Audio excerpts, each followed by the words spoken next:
buuggan Elmis Medical Encyclopedia waxaa la isugu duway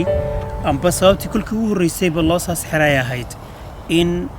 uu xidhiidhiyo amba u sameeyo bridge inta u dhaxaysa dadka Soomaalida amba qaarka afka hooyo ku hadla af Soomaaliga iyo aqoontan casriga ee maanta dunida taal si markaa dadka naga ay u helaan amba dadka Soomaaliyeed ay u helaan aqoontii oo ku qoran afkoodii hooyo taasina ay ka caawiso markaa inay si helan oo yar ay u gartaan علومتها معلومات كحبارسين تكنولوجيا وعلومات عافماتك قارها إن الجواب وهالشو إن بدن سؤالك جوحية مانكا ضدك كهلا أفكه هو يجارهان تنلحر دا عافماتك كل قدرة سو قد بنتا أنت ودن بيساعدك سيج تكنولوجيا وعلوم سلوه رقبته عذر هذا كورين تيسن قارين فركبح سلما كان الله وير دول وقاتنا يدو أن لو يجينين عذر قارة أم بحنون قارة أم باستقارة wuxuu aad soo qaadi doonaa sida ku qoran dusha sare astaha xanuunka nooca cudurka haddii dhaawac jira dhaawac nooc u ahaa iyo tii lagu dabiibi lahaa amba drug wax loo yaqaan buuggan wuxuu wax badan tari doonaa ardayda qolyaha ka afciliya xarumaha caafimaadka amba istaalada iyo wixii la mida buuggan sababtii igu dhalisay waxayd markii ugu horreysay markii aan arkay in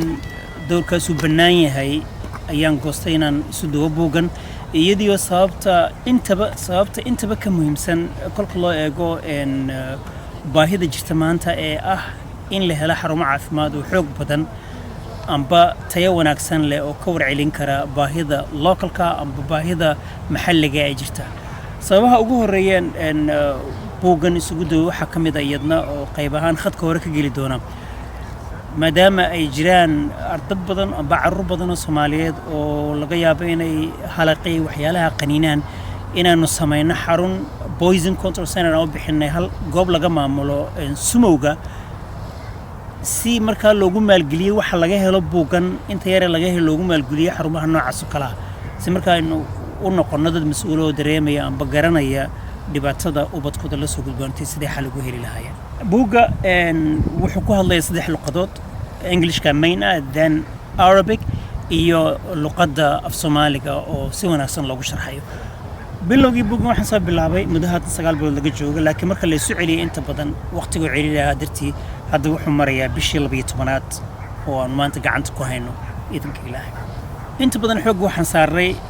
dadka ka afciliya xarumaha caafimaadka oo dhibaatada ugu weyn ay ka haysato tan la xiriirda tarjamada amba sidii ay u bedeli lahaayeen ereyga afka hooyo ugu bedeli lahaayeen